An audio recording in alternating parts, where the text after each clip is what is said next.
What's going on, guys? It's Foxxy here, bringing you a review for a very obscure first-person shooter known as Secret Service Ultimate Sacrifice. Secret Service is a budget shooter released in 2008 for the PS2, Xbox 360, and the PC.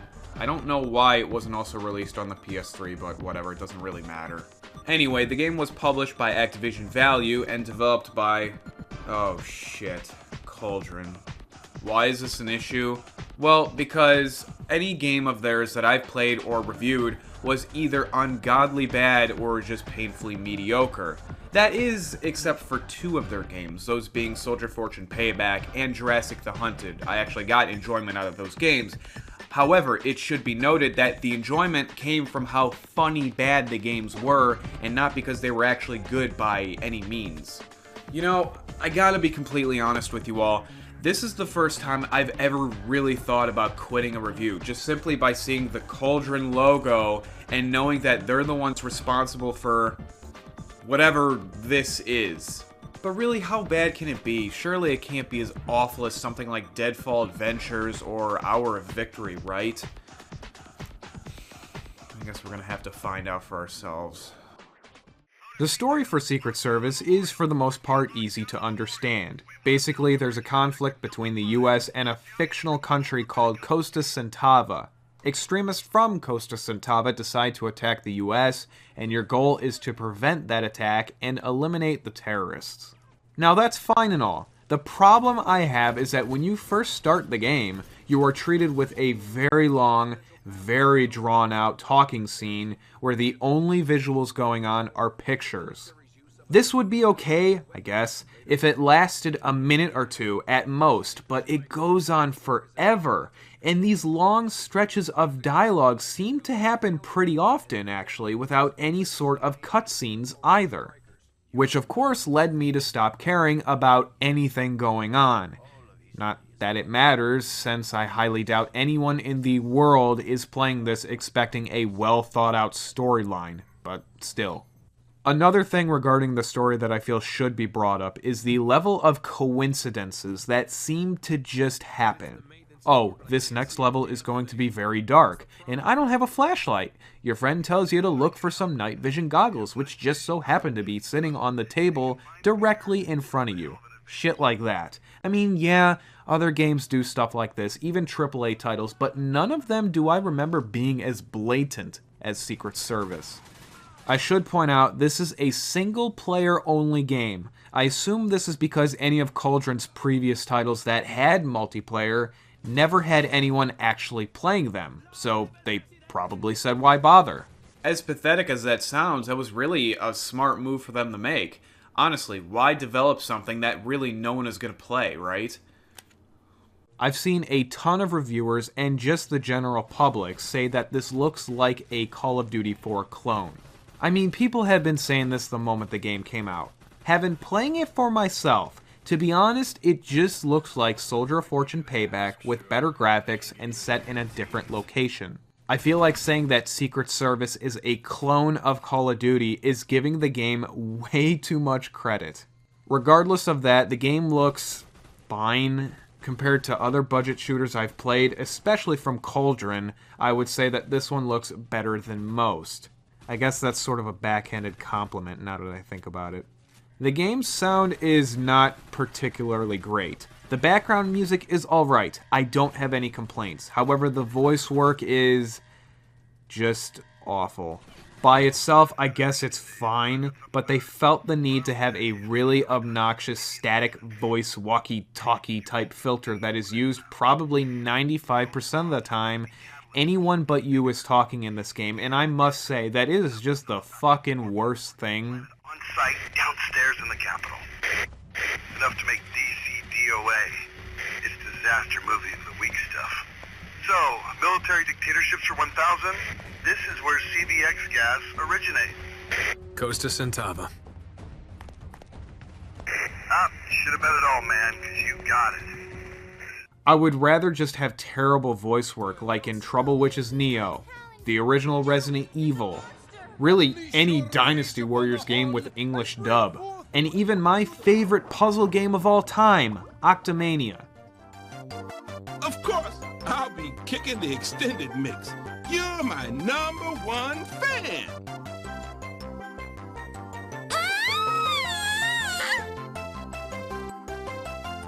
This song, so dumb, yet must bob head.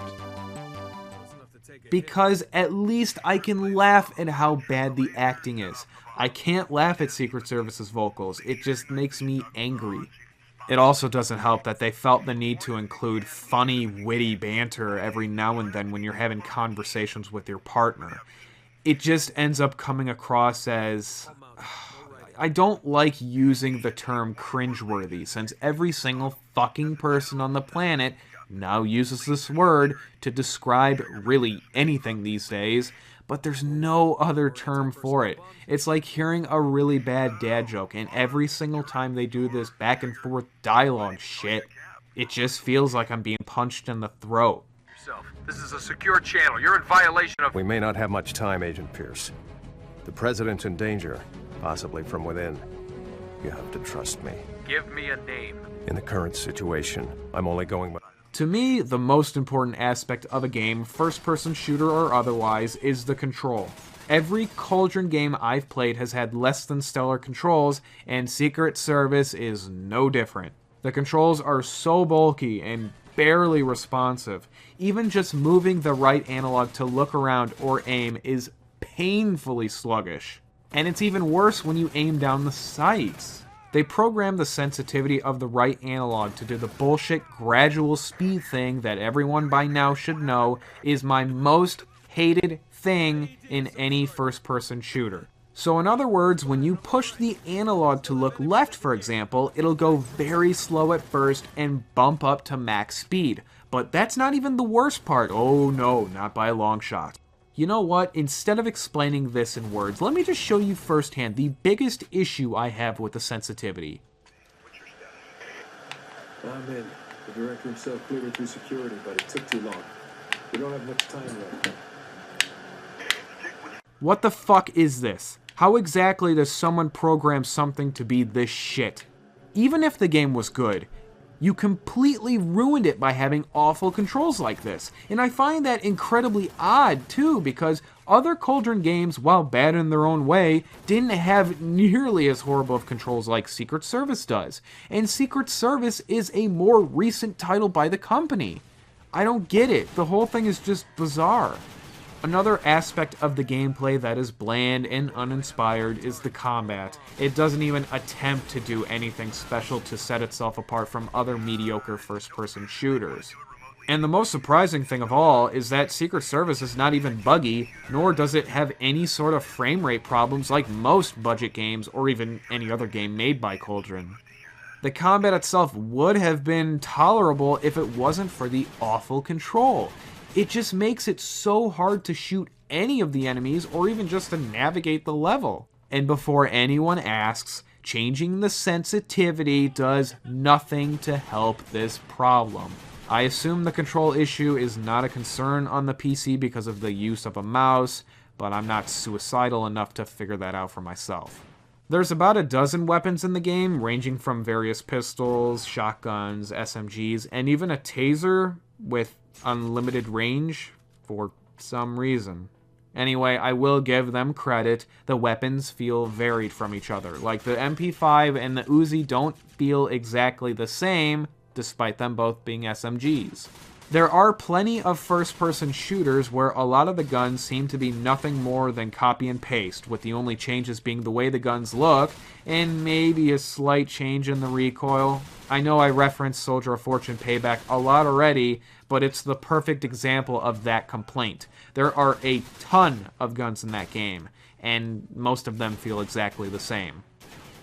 For some strange reason, they felt the need to have platforming in this game. Why? I have no idea. The worst and most frustrating example is this part here in the level Collateral Damage. Right after you open up the door by hacking the computer, you then have to jump from these boxes, crates, whatever, and then jump across these two sets of electric fences. Sounds fine in theory, especially considering when you jump in this game, the gravity is that of like jumping on the fucking moon. But every single time I jump over these fences, I get caught in between them and die. Then I load the checkpoint and have to redo the hacking thing before I even try to jump the fence again. What's the problem here? Am I doing something wrong? Am I not supposed to go here yet? But then why would they open up the doors in the first place? Well, after dying for about 20 or 30 times, I realized by accident that while you are in mid-jump, you have to crouch, and magically, somehow, some way, you make it past the fences. You are telling me you have to hit crouch while in mid-jump so that you could pass the electric fences? Excuse me a minute. Ugh. Alright, I'm ready. There are moments in the levels where you have to hack computers or defuse bombs. When you do, you'll have to solve an easy-to-understand yet sometimes challenging puzzle. It's actually quite fun if you didn't have to do this all the time throughout the game. If this was something that happened on a rare occasion, then it would be great. But the fact that you have to do this so often and sometimes back-to-back one after the other, well, it gets old and tedious. They must have been really proud of their minigame considering they made it an option to be played by itself on the bonus content of the main menu. I kind of find that hilarious because this minigame reminds me a lot of a puzzle game on the NES called Pipe Dream, otherwise known as Pipe Mania. An interesting thing about Pipe Dream is that it was developed by a company called the Assembly Line for the Amiga way back when, but later it was ported to a variety of other consoles by a company called LucasArts. Yes, that LucasArts. The same company who created such classics like the Star Wars Starfighter games, Episode 1 Racer, Rogue Squadron 1 and 2, and even Zombies Ate My Neighbors for the Super Nintendo. I'm sorry, I was just thinking about games I'd rather be playing right now than this. Fuck. The hit detection is sporadic at best. There's times where you'll aim directly at a guy and get no hits, but then there are others where you'll be aiming slightly off his body and you'll get the kill anyway. The enemy AI is very bare minimum. They didn't program them to be all that smart or cunning in any way. They'll shoot at you, sometimes with very good accuracy. They'll go into cover and occasionally rush you like idiots, but that seems to be about it. Let's put it this way, I've seen much worse enemy AI before. This one just hovers around being simply mediocre. As for the allied AI, well, that's almost non-existent. Yeah, there are times where you'll have allies helping you out, but it's few and far between, so it really doesn't even matter. Generally, this is going to be one of those one-man army type shooters.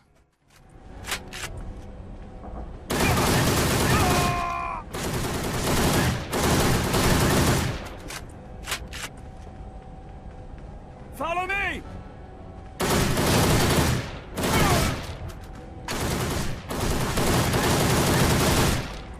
Now, before we wrap up this review and go to my final thoughts, let's very briefly talk about the Call of Duty 4 clone situation. A lot of people consider this to be a clone of that specific game, and that makes me question whether or not they've even played Secret Service in the first place, because there's really not that much about the two that are similar. Sure, they both take place in a modern setting, and yes, they are both first-person shooters that are more on the arcade side versus a simulator. Okay, fine, but a ton of shooters are like that, so who cares? Big deal. That being said, the only two things I felt were questionable were the way both games load their next levels. I mean, just kind of look at them both. They're very, very similar, almost too similar. And then there's the bonus level called Mile High Club in Call of Duty 4, and the last level in Secret Service. They both take place on a plane, and both end with a hostage situation. However, even with those two things, I can't call Secret Service a clone. Call of Duty 4 has a great story with interesting characters, well-made cutscenes, and a lot of awesome moments. The gameplay is smooth and fun, and it has one of the best multiplayers I've ever played. Secret Service doesn't have any of this. The problem is, I think people just look at something like a trailer or whatever and base their thoughts strictly off of that. You want to play an actual clone of another game? Why don't you check out Anubis 2, Ninja Breadman, and fucking Rock and Roll Adventures? All 3 games are carbon copies of each other. And no, I'm not reviewing them. Alright, so finally we have my final thoughts. Thank God. If I were to completely look past all the miserable controls, then the game just fits the painfully mediocre category. Like, I can't imagine anyone really having fun with this game without taking some sort of drug or having alcohol in their system. And even then, I was still miserable. I don't exactly even know who this was marketed towards. What was this game meant to be? Was it meant to lure people into thinking it was going to be similar to Call of Duty? I don't know, because it doesn't look or even play like Call of Duty at all, nor are the storylines similar either. Even looking at the cover arts, I don't really see any sort of similarity between the two. Yeah, there's a guy with combat gear on Secret Service's box, but that doesn't mean anything. I'd be more willing to bet that the developers saw that modern shooters were becoming super popular, so they decided to make one of their own to cash in on the craze, and ultimately failed in the process. Even though this was only $2 from GameStop, I cannot recommend it for those of you who are like me and enjoy playing bad games. This is not a funny bad game. This is not a Rogue Warrior. This is not a Soldier of Fortune Payback, a Raven Squad. What else? Well, people say Ride to Hell Retribution is a funny bad game, but funny to watch other people play, yes. Playing it for yourself? No, it's just torture. The big question at this point, is this the worst game I've ever played? One thing I can tell you without a shadow of a doubt is that this has one of the worst controls in any first-person shooter I've played in the last 5, maybe 10 years. As lackluster, boring, and painfully mediocre as the game was, I think I would rather play this game again versus something like a Deadfall Adventures, the PS2 version of Battle for the Pacific, or even Hour of Victory. I would consider those 3 to be worse or less fun games, but this is just one man's opinion, so take it for what it's worth. Well, that's it for this shit. Maybe now I could play something worthwhile. Let's see what we got.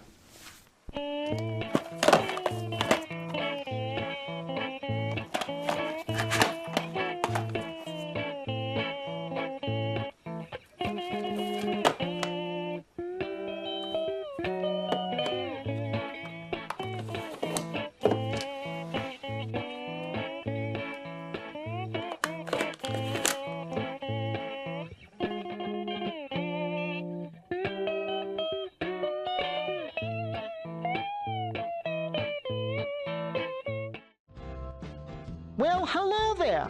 Mailbox, that sign is perfect. I'm practicing for my big act. I have jokes coming out of my ears. Oh, wait! I don't have any ears. Please. Battlefield 1 ain't got shit on Blue's Clues.